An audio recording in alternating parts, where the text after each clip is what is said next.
I have been waiting for this update for what feels like years. Let's talk a little bit about it.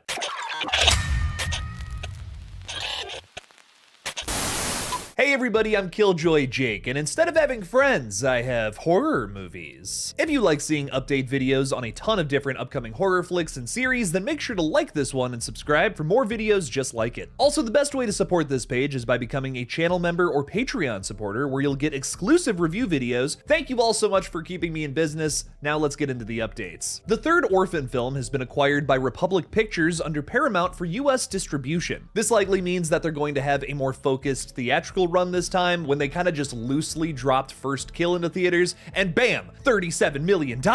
Orphan First Kill was just supposed to be a little streaming release until the studio realized the potential this franchise still has. The third film, which is titled Orphans, is going to be another prequel, so a prequel to a prequel. My guess is that this movie is going to show us how Esther came up with her elaborate ruse from the beginning, likely with other orphans. Maybe it even dives deeper into her backstory a bit. The third film and second prequel will star Stephen Moyer from True Blood, Susan Woost from Goodnight Mommy, and Simon Quarterman from Westworld. In an official statement from Dark Castle, the production company behind the new flick, surrounding Isabel with Stephen, Simon, and Susan will deliciously add to the twists, turns, and kills that Orphan fans have come to love and expect from the franchise. You have to have a good twist in one of these movies, man. I think the big thing that won me over to First Kill was the fact that they were still able to do something that shocked and surprised us. I didn't think that was possible to a prequel to Orphan, where we already know how this whole thing wraps up. Orphans is currently in production over in Budapest, and we'll likely see it sometime next year. Stay tuned for more information, release dates, and maybe even a trailer breakdown.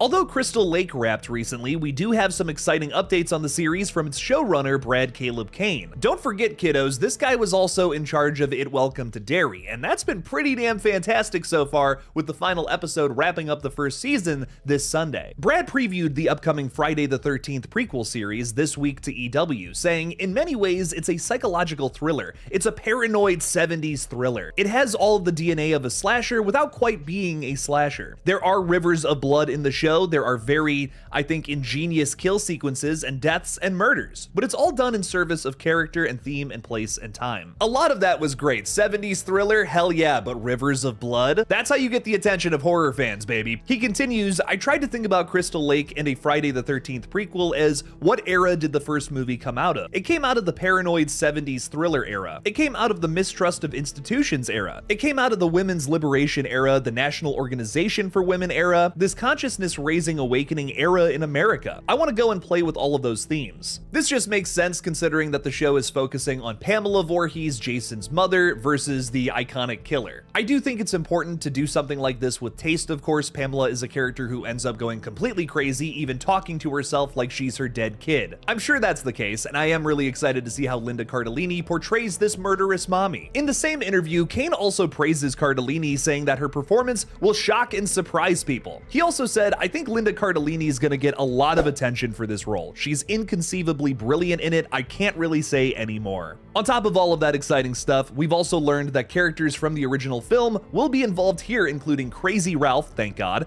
Claudette, Barry, Kay Christie, a relative of Steve's, and of course, little kid Jason Voorhees. Jason has to be in this show. Yeah, that's a box we have to check off, but Crazy Ralph? This is the kind of fan service I'm here for. I am really excited for Crystal Lake, but we do have some weird news regarding the Friday the 13th franchise, specifically with the Jason universe. It seems that the Sweet Revenge short film has been quietly scrubbed from the internet, likely after the harsh criticism from fans. The Jason universe has completely taken it off of their websites, but you still can find it re-uploaded elsewhere. This just shows a major lack of confidence from these fellas, in my humble opinion. Sure, was it just a hard apple cider commercial? Yes, but it still featured some cool kills. It wasn't all around terrible. Taking it down just makes it look even worse, like it actually was a failure. So far, it has been nothing but strikeouts with the Jason universe, who has done everything but do what the fans actually want. Just let Mike Nelson make a whole feature out of that with less product placement.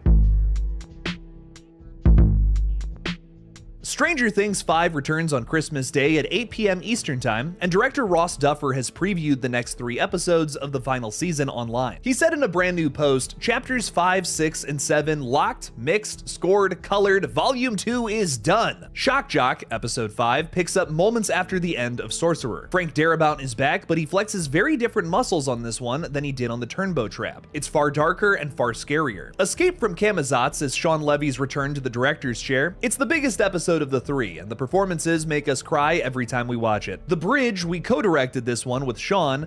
Don't want to say too much, but aside from the finale, it's probably the most emotional chapter of the season. It's going to be a long 6-day wait for the finale. All I'm going to say is that if Steve or Dustin die in that episode 7 there, we're going to have a 9th episode, and it's not going to have a mysterious title. It's going to be the disappearance of the Duffer Brothers. Thank you to TikTok for that joke I just stole. Speaking of TikTok, however, we do have some hints that have been uncovered from fans regarding Volume 2. Some folks have been tuning into the real-life radio station based on the one in the show WSQK The Squawk 94.5 FM. It's a real radio station that you can actually listen to. Fans have noticed a few strange things, like if it's the disc jockey named Mindy Flair, I mean, come on. And also the fact that some garbled static will interrupt songs at times, which sounds like maybe something from the Upside Down trying to come through. The biggest takeaway, however, is that the station will play songs regarding heroes or referencing heroes in some way, like Heroes by David Bowie, which is featured multiple times in this show. These hero-esque songs, however, will then be followed up by the exact same song, Queen's Another One Bites the Dust. This makes me think that that emotional moment in The Bridge, which is of course episode 7, will likely be the death of one of our beloved heroes here. My predictions for Volume 2 is that episodes 5 and 6 are going to carry that same triumphant energy that we got right at the end of Sorcerer, where it seems like Will got the upper hand. He's got some Vecna powers now. I think Max and Holly will escape from their Technicolor prison, and 8 will likely get more involved with the group as well. That character's reintroduction into the series is obviously going to play a big part in Volume 5. Not only do I think that she's the reason why the military has been able to hide from Vecna in the Upside Down, but I also think that's how they're going to help Max and Holly escape from Camazotz. If her powers work against Vecna in the Upside Down, it will likely work there as well. Episode 7, however, is where I think Vecna is going to get the upper hand once again, pretty pissed that his plans have been foiled. Someone is probably going to die in the process, where Vecna reminds us he's the big fucking bad of this series. I have 3 people in mind.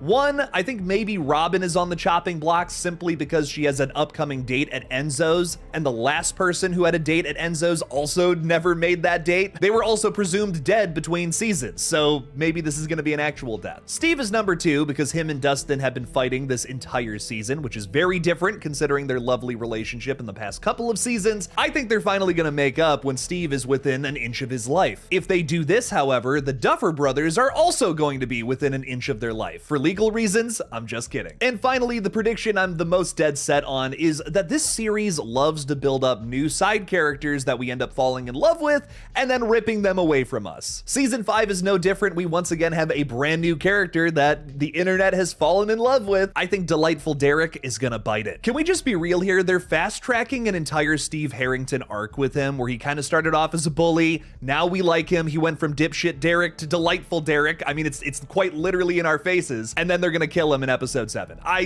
I'm sure of it. As much as I don't want them to kill a main character though, I hope that they do in the finale and it has some weight to it. I don't want to see all these characters die. I don't think they need to do that to achieve like a really heartbreaking moment, but I really hope in the finale they do actually end up killing off somebody, man. I want to hurt. The end of season 4 breaks my fucking heart, and it's really only one character's death, Eddie, which is, oh my god, brutal, but Max almost dying too was a lot. That was a lot, man. I hope the ending of season 5 is even worse. We have a small Terrifier 4 update, but it is something I wanted to bring up because I think it lends itself to hopefully some sort of bigger update in the future. Art the Clown is sporting all new garb at a recent Ice Nine Kills concert. For those who don't know, Art the Clown has been featured during the band's act that even have a song based on the franchise called A Work of Art. The song's music video features David Howard Thornton as the Clown, Catherine Corcoran, Damian Leone, and many other familiar faces from the franchise. Leah Voicey, who sings the Clown Cafe song in Terrifier 2, is even featured on the track. In a new video of a recent concert from Pink Spitz over on Instagram, Art is seen wearing a king's crown and luxurious red cape. He even reenacts the rat kill at the end of Terrifier 3 and swings around what looks like a burning baby that is still attached to an umbilical cord. Swinging around the baby with the umbilical cord is likely a reference to the music video, but this cape makes me think it could be teasing something that's going on in the next flick. There's a few reasons to believe that Ice Nine Kills could be teasing some Terrifier 4 goodies here, considering that they've had Rhea Ripley come out to get massacred on stage by the clown, and now Damien Leone, the franchise creator, has even hinted at her cameo appearance in the next flick. Spencer, what the fuck do you know, dude? Many folks, including myself, have theorized that Terrifier 4 is going to take us to hell in some capacity for a grandiose final epic battle. If Art the Clown went to hell, wouldn't he be considered a total legend down there? I mean, in this universe, he's got to be the most prolific serial killer of all time. I think that if he actually did make his way to hell at some point, he would be dubbed the new king. I could totally see this being a soft launch of sorts for what kind of costume our unholy ruler will be wearing for his epic final battle with Sienna. Last but certainly not least is probably the update I'm the most excited for. 28 years later, Part 3 has been officially greenlit by Sony. I have been waiting to say those words to you for way too damn long. Here is my reaction to getting the news live on stream. Blake is saying 28 years later, threequel update dropped. What? Stop. This is the update I've been waiting for. No. 28 years later, Part 3 in planned trilogy officially moving forward. I'm so fucking excited. It was previously said by director Danny Boyle that Sony would only greenlight the third film if these two movies were profitable, but I guess they have faith in Part 2. They are dumping it in January though, which does have me a little worried. After multiple rewatches now, I genuinely think 28 Years is the best of the three films so far. Where 28 Days kind of loses focus a little with its shoddy military characters in Act 3, and 28 Weeks feels more like an Americanized zombie movie, 28 Years feels like the strongest film in the series for balancing its very British themes and emotional story the best. It still brings the horror as well. The first 30 minutes of this movie are maybe the most terrifying thing from all three films combined. It also has some big zombie cocks. I don't remember any of those in the other two films. I'm just saying. The Bone Temple arrives on January 16th of next year in just about a month, and it's said to see the return of Cillian Murphy's Jim, who will be some sort of big setup for whatever the third film is about to be. All three of these flicks were written by Alex Garland, the first one directed by Danny Boyle, the second one Nia DaCosta, and Danny Boyle has expressed interest in directing this upcoming third entry. I'm excited to see what Nia brings to the franchise in Part 2, but I definitely want to see Danny return to wrap this thing up. Hopefully more updates on the film will drop soon. I'll keep you guys updated. Wow, lots of really exciting updates today, ladies and gentlemen. How do you guys feel about all of them? Let me know down in the comments below. Thank you guys so much for watching. Please subscribe, and as always, don't forget to kill it out there, y'all.